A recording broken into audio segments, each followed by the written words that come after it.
Hi everyone, let's talk about the Diversity Visa Lottery 2022.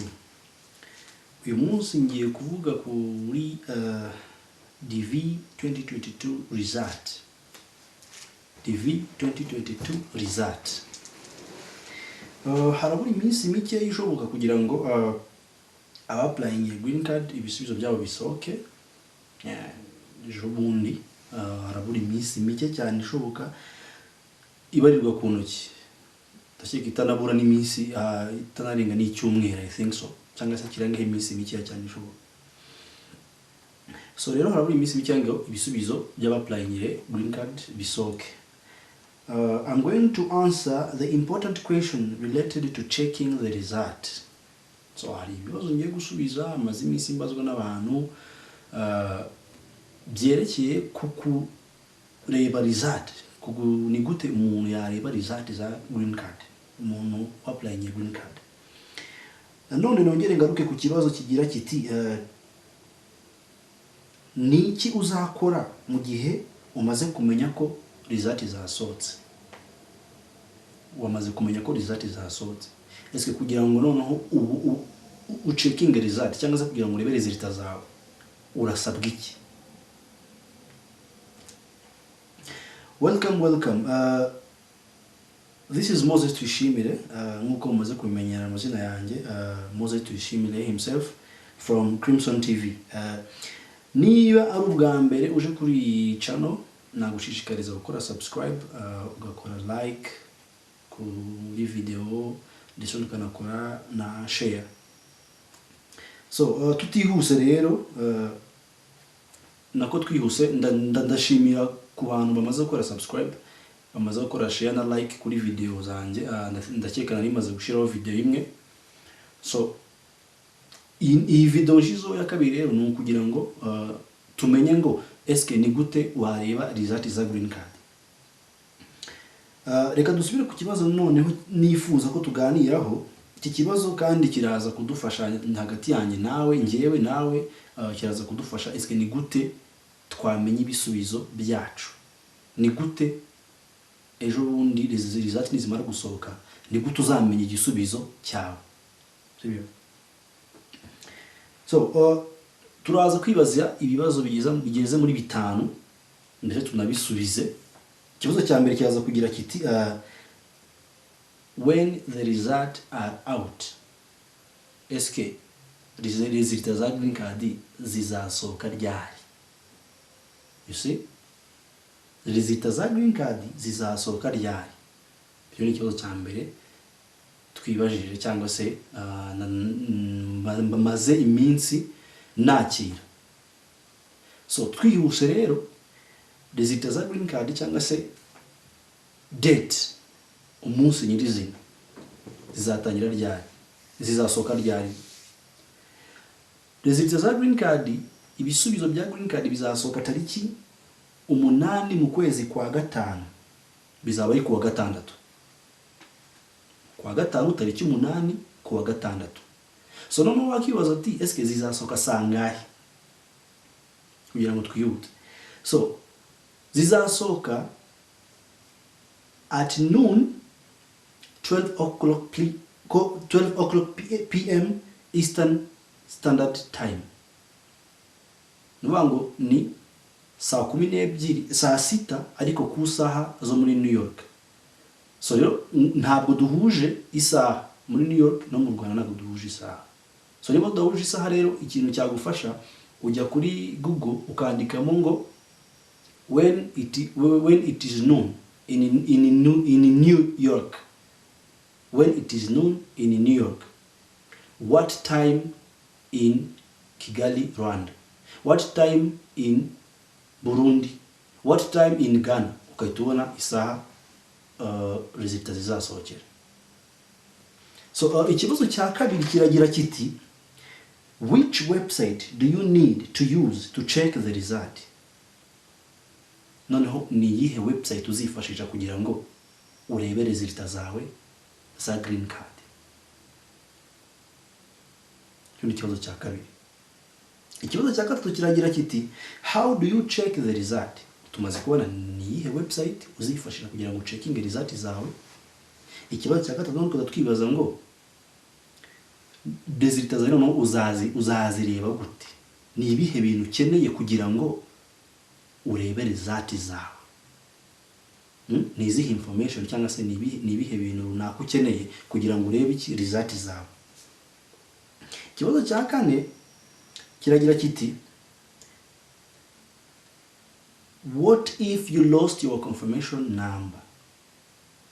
Eske wakora iki cyangwa se uzakora iki ejo nujya kwa applying nujya kureba result zawe ariko ukaba warabuze confirmation number yawe.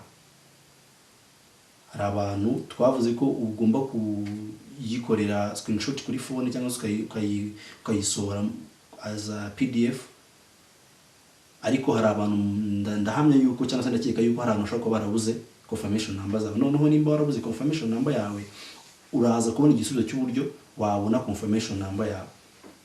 So mu myaka yashize ntago byashoboka kuba bareba kongera kubona confirmation number yawe mu gihe wabaga wayibuze, ariko ubu ngubu byarakosorotse confirmation number yawe wayibona.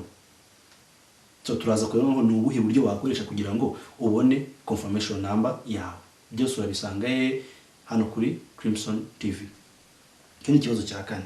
So ikibazo cya gatanu kiragira kiti ese iyo umaze kureba result zawe ugasanga wabaye selected, ntabwo bakoresha ijambo won, bakoresha ijambo selected. Iyo umaze kureba result zawe ugasanga wabaye selected, what next? Ni iki gikurikira? So ubugiye kubona visa, eske ngende muri iki kibanza cyanjye cyangwa se ngende nkore bishoboka byose ngiye kujya muri Amerika birarangiye? So iki ni ikibazo ugomba kwibaza, what next? Bigenda bite iyo ubaye selected? So nanone ikibazo nanone wibaza, eske bigenda bite noneho iyo usanze utatsinze? Nimba ucekinze result ejo bundi kuri tariki 8 z'ukwa gatanu ugasanga ntabwo watsinze, eske wakibaza uti se nyuma y'iminsi nyuma y'igihe runaka nshobora kongera nkareba result ngasanga naratsinze? Cyo nacyo ni ikindi kibazo. So noneho dusubije duhereye ku kibazo cya mbere rero twabonye ko ikibazo cya mbere kigira kiti when the result will be out. Cyo twagishubije tariki 8 z'ukwezi kwa gatanu bizaba ari kuwa gatandatu, ariko ndakubwiza ukuri niba ari tariki 8 z'ukwezi kwa gatanu ukwezi kwa gatanu tariki 8 kuwa gatandatu ntaba ari buzareba result, kubera yuko abantu ba applying green card ni benshi cyane, hafi miliyoni 8 zingahe. So ku munsi nyirizina wa result nujya kureberaho result nuze amarezo ntago azagukundira. So kwihuta wabireba ku munsi kurikiyeho wa kabiri cyangwa gatatu cyangwa wa kane. So icyo cyo twari twagishubizo ni tariki 8 ukwezi kwa gatanu bizaba ari kwa gatandatu, isaha ni muri New York bizaba ari saa 6, ariko ubwo ugendeye ku saha y'igihugu cyawe nagubiye ko wajya kuri Google ukandikamo ati niba muri New York when it is known in New York, what time in Rwanda, automatically bahita bakuzanira isaha tuzaba tugezeho. So ikibazo cya kabiri twabonye yuko kibaza kiti ni ihe website noneho uzifashisha kugira ngo ucekinge result zawe. Ahangaha tugendane website wakoresheje umunsi wa applying ni nayo website uzakoresha umunsi uzajya gucekinga result. Ya website ni iyihe? Ni www.diversityvisalotary.program.state.gov. Iyo niyo website wakoresheje ujya kwa applying umunsi wa applying. So ni nayo website uzakoresha kugira ngo urebe result zawe. No kujya muri Google iri atariki nababwiye cyangwa se harenzeho kuri tariki 10 zingahe ukandikamo www.dvprogram.state.gov. DV Diversity visa program.state.gov government. So ndagira ngo mubwire iyi link cyangwa se iyi website ndaza kuyishyira kuri description hasi kuri video, kuri munsi y'iyi video, kugira ngo ugirebe neza. Ejo bundi nujya kureba result uzagire gute, uzamenye ati ndandika muri Google iyi website kugira ngo itingusha ko kureba result. Ntabwo iti kugurisha kuri result neza, hari ibindi bisabwa kugira ngo urebe result. Ibyo nabyo turaza kubireba. So ahanga nagira ngo twumvikane, nta muntu uzakoherereza ubutumwa bugufiya, nta muntu uzakohereza email ngo wabaye selected. Urumva? Nobody sending you the email, no one else. Result no kujya kuri dvprogram.state.gov. Icyo ni ikibazo cya kabiri cyabazaga ati which website do you need? Ni website ukeneye kugira ngo uzarebe result zawe. So ikibazo cya kabiri, ikibazo cya gatatu, noneho tugiye kureba numara kwinjira muri iriya website, ugiye muri Google wanditsemo www.dvprogram.state.gov. tugiye kureba noneho hari ahantu izahita kwinjiza. Aho hantu izahita kwinjiza hari ibintu bazagusaba kugira ngo, hari information cyangwa hari details bazagusaba kugira ngo urebe result zawe. Sibyo? Nimba wara applying, singomba kujya kuri cyber ngo bakurebere, singomba kujya kuri take your phone, wejya muri Google gusa wandikemo iriya website twabonye. Numara kuyandikamo uzahita ugwa ku kantu kameze nk'aga form. Ako ga form kazaba kakubaza iki kugira ngo umenye result zawe. Ikintu cya mbere kazakubaza your last name, izina ryawe rya nyuma. Sibyo? Urugero tuyishimire Musa, izina rya nyuma ni Musa. Barakubwira ngo the name before the comma. Igihe wapplyingaga baguhereje akantu kerekana ko application yawe yagiye. So rero izina ryawe rya nyuma niryo bafashe bashyiraho agakoma. Rero barakubwira ngo the name before the comma niyo ugomba gushira hehe muri iriya information igusaba gushyiramo last name. Urumva? So nimba waranashyizeho ibindi wenda ndi mazina, ntacyo uzakoresha ibyo ngiryo last name, nta kibazo uzabihindura, nta kibazo muri DS216 umunsi watsinze. Ariko izina rikenewe hano ni last name, izina ryawe rya nyuma. Nabahaye urugero, amazina yanjye ni Tuyishimire Musa, ubwo izina rya nyuma ni Musa, niryo ugomba gushyiramo kuri last name. Ikintu cya kabiri bazagusaba year of birth, umwaka wavukiyeho. Cyo nakeka kirasobanutse, umwaka wavukiyeho. Icya gatatu bazagusaba confirmation number. Wibuke yuko confirmation number iyo applying baguye confirmation number. So confirmation number rero ni imwe mu nkingi ya mwambi ikomeye ikoreshwa kugira ngo uzabone iki result zawe. So shyiramo last name, year of birth, and then ugashyiraho confirmation number. So noneho ahangaha tugiye kujya tureba noneho iyo confirmation number yawe wayibuze. Ukinjira kuri diversity visa program.state.gov hari agatrick kanditseho ngo forgotten your confirmation number. Uhita ugakirikaho. Urumva? Iyo ugakritseho ukahita kugusha ku yindi website, urumva, ihita igusaba nanone ibintu bitatu kugira ngo ubone confirmation number yawe. Ubwo aho turi kuvuga ko umuntu wabuze confirmation number. So iki bintu gusa bigusaba date of birth, itariki wavukiyeho. Urumva? Aho ngaho itandukanye no hejuru bagusabye year of birth. Ahanga turi kuvuga ngo ni date of birth, igihe wavukiye, itariki ukayandika. Ubwo turi kureba umuntu watakaje iki confirmation number, date of birth. Hanyuma akandi kanrongo gakurikira ugashyiramo full name, your full name, amazina yawe abiri. Akandi gakurikira ugashyiraho email yawe. Iyo maze gushiraho ibyo bintu bitatu mubwiye, confirmation number yawe ihita igira gute, ihita igaruka. Sibyo? Bahita bayikohereza kuri email. Urumva? So ubwo tumaze kureba noneho ikibazo cya gatatu cyagira ngo how do you check. Twabwiye ko ugomba kubanza ugashyiramo last name, icya kabiri ugashyiramo year of birth, icya gatatu ugashyiramo confirmation number yawe. Waciye kuri ya website edvprogram.state.gov. icyo ndakeka cyumvikanye. Ikibazo cya gatanu kiragira kiti iyo umaze kureba result zawe noneho iyo umaze kureba result zawe donc umaze gushyiramo ziriya information umaze kubabwira, bazakuzanira hagati y'ibisubizo, bazakuzanira hagati y'ibisubizo bibiri, kimwe muri ibi bintu ngiye kubabwira.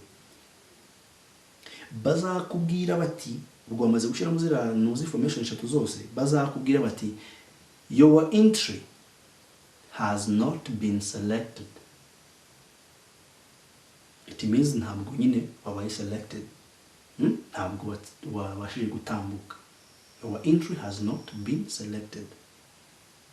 Kwibutsa yuko niba bakubwiye ngo your entry has not been selected, niyo nyuma y'ibyumweru wagaruka cyangwa se nyuma y'ibyumweru bibiri uzasanga n'ubundi entry yawe ikiri not selected. Ngo ndi kuvuga ati kuko iyo bahita bakubwira bati ntabwo wemerewe gutagaza iyi document cyangwa se iyi message mu gihe kingana gutya na gutya. So rero ntabwo n'ubundi ntacyo biri buhindure. Niyo wagaruka nyuma y'ukwezi, nyuma y'amezi, nyuma y'umwaka, uzasanga entry yawe yarabaye not selected. Ikindi kisubizo cya kabiri wenda iyindi nuze bashobora kuguhereza none ubundi butumwa bashobora kuguhereza, bazakubwira bati your entry has been selected. Aho ngaho birumvikana ko wabashije gutsinda, wabashije gutambuka. So noneho nimba your entry yawe yabaye selected, so what next? Ni iki gikurikiraho noneho iyo umaze kuba selected? So umanuka gatoya hasi, urumva hari akantu kaba kanditseho first notification letter. First notification letter ni ibaruwa ya mbere bakoherereza igihe ubaye selected. Igihe wabaye selected, impamvu bita first notification letter, hari indi second notification letter. Second notification letter ni igihe waba waramaze ku applyinga DS 216 utegereje yuko ujya gukora interview. So rero mu gihe ugitegereje hari ibaruwa wakoherereza yitwa second notification letter ikumenyesha igihe uzajya gukorera interview. Iyo niyo bita second notification letter. Ariko hano turi kuri first notification letter. Ni ibiri ni PDF letter. So your PDF letter rero niho umanuka ugasangamo icyo bita case number yawe. Case number yawe, kuba tazi case number yawe, case number ni umubare uzakubwira, uzakumenyesha ati ni ryari nzajya gukora iki, nzajya gukora interview. So twihuse rero ndagira ngo turebe hano ngaha. So case number ku bantu bazagera gute, bagiye kureba result ejo bundi kuri tariki 8 zo kwa gatanu. Case number itangizwa n'umwaka w'ibisubizo byawe. Ni result ni DV 2022, sibyo? So EAF mubona ni Africa, sibyo? EAF mubona ni Africa. Umuntu wese wo muri Africa case number ye bimeze gutya ni 2022 AF, hanyuma case number yawe 1014, 1035, 1019. Case number ni umubare ukumenyesha igihe ugena igihe uzajya gukorera iki interview. Uri kumva? So rero case number ni umubare uhereye kuri rimwe kugenda ukagera ku mubare bazafatiraho. Nuvuga ngo mu mwaka ushize muri 2021 abantu babaye selected babaye abantu 133. So rero case number ni guhera kuri rimwe kugenda ukageza kuri 133. So gusa mbifuriza kuzatsindira kuri case number ya hafi munsi ya 55. Ariko nibivuze ko utsindiye hejuru udashobora kuba wagira amahirwe yo kubona interview kereka utsindiye hejuru cyane. Ibyo nabyo tuzagira tubisobanura. So 2022 AS ni Asia, ni Asia. Izi nyuguti muri kwanye ni mentioninga ibihugu cyangwa se imigabane.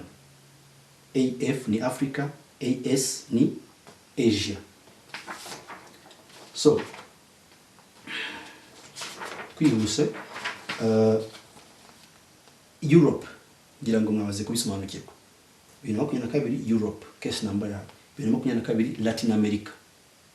So iyo bagiye guselectinga baba dividinga muki mu bice bitandukanye, abo muri Afrika kwabo, Latin America kwabo, Europe kwabo, Asia kwabo. Iyo ni case number nagira ngo mumenye, ni case number nagira ngo musobanukirwe.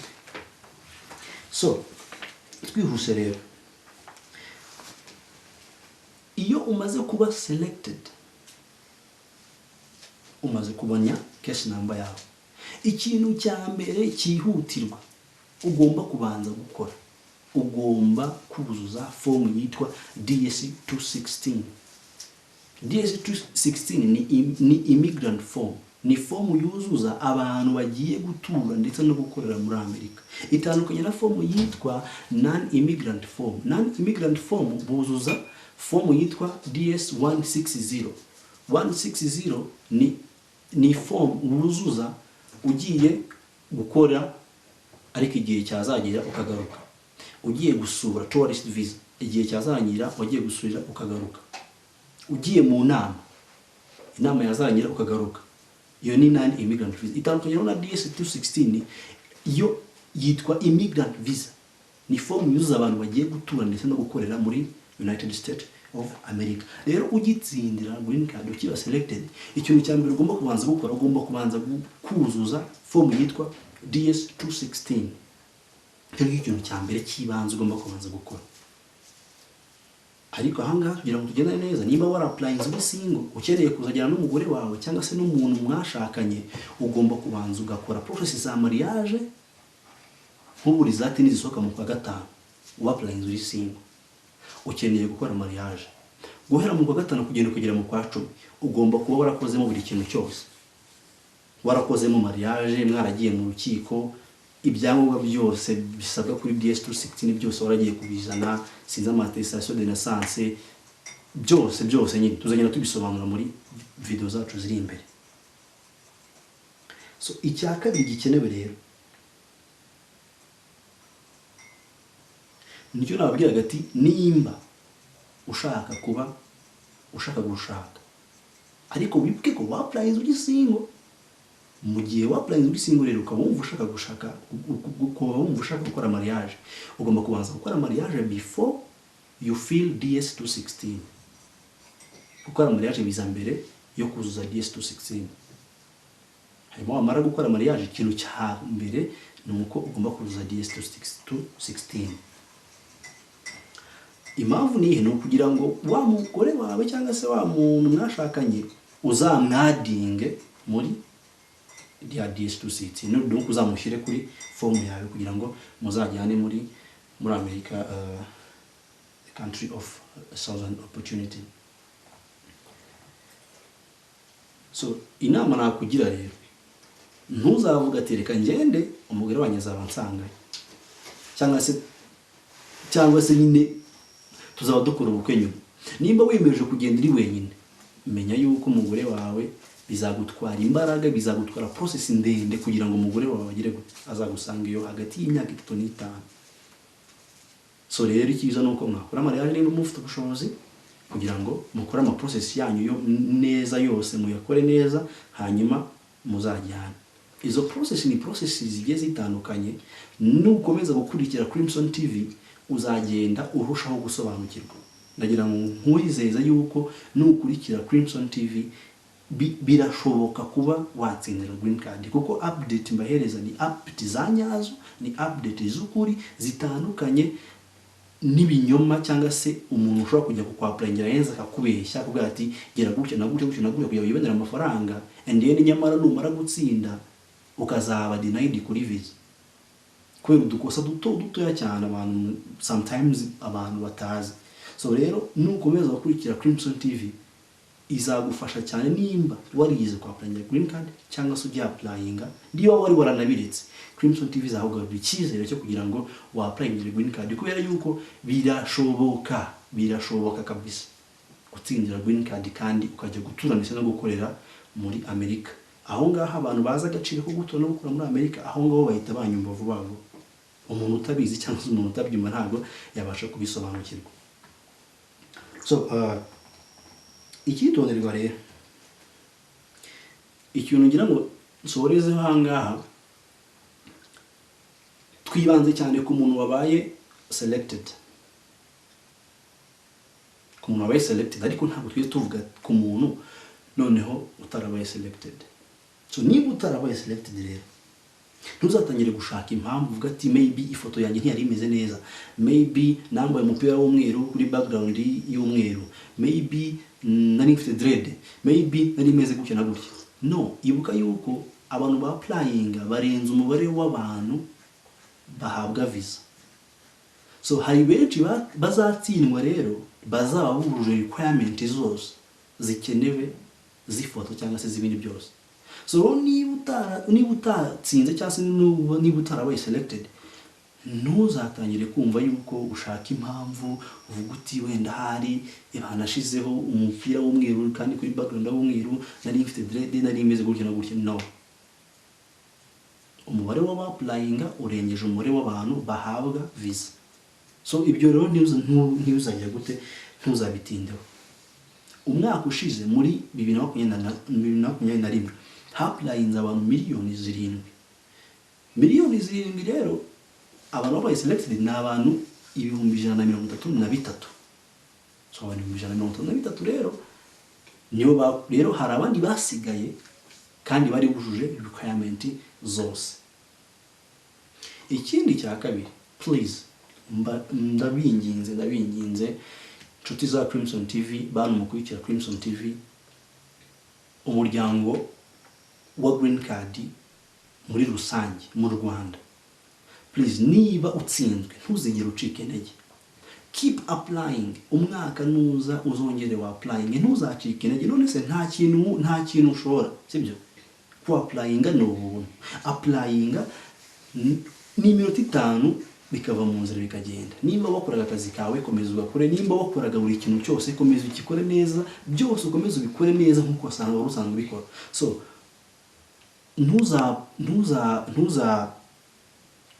ntuzapanga imishinga yawe cyangwa se ntuzumve kufite icyizere cyinshi cyane cyo ushobora kuzatsinda green card. So, buri muntu aba afite icyizere cyo kuzatsinda green card igihe atarabona result. Nta kintu bashingiraho kugira ngo umuntu abe selected. Ntabwo bashingiraho kuri mwiza, ntabwo bashingiraho kuri inzobe, ntabwo bashingiraho ko ufite PhD cyangwa se masters. Ni amahirwe.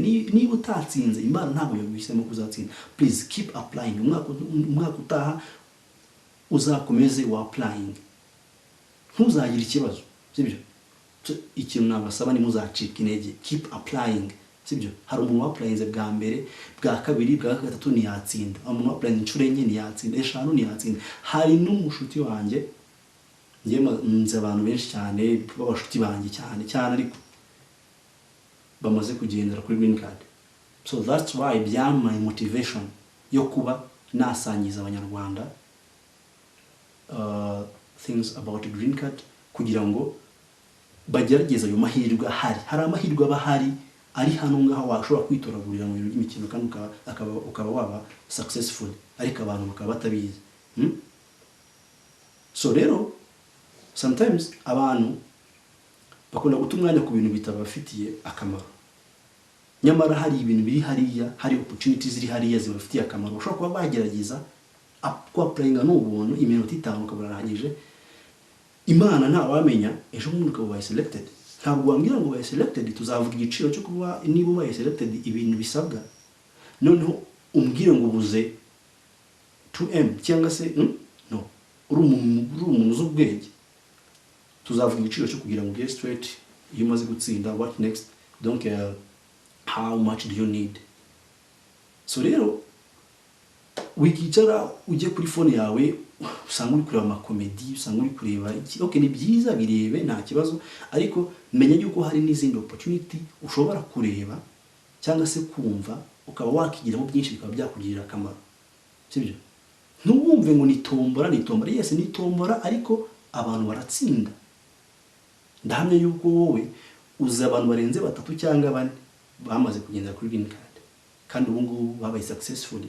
Crimson TV bwa mbere uyibonye kuba ati man this guy arimo aravuga ibintu biri serious, so why not nta ka applying n'ubuntu kwa applying n'iki akabikora as a joke, ariko at the first time akahita ba selected. Abo bantu bakunze no kugira amahirwe cyane rero, reka mbasetse umuntu ashobora kuza ka applying 4 3 kanga, ariko uri kwa applying rimwe akahita ba selected. So rero nari kubabwira ati hari abantu bamaze kuba successful tuzi twebwe ubwacu.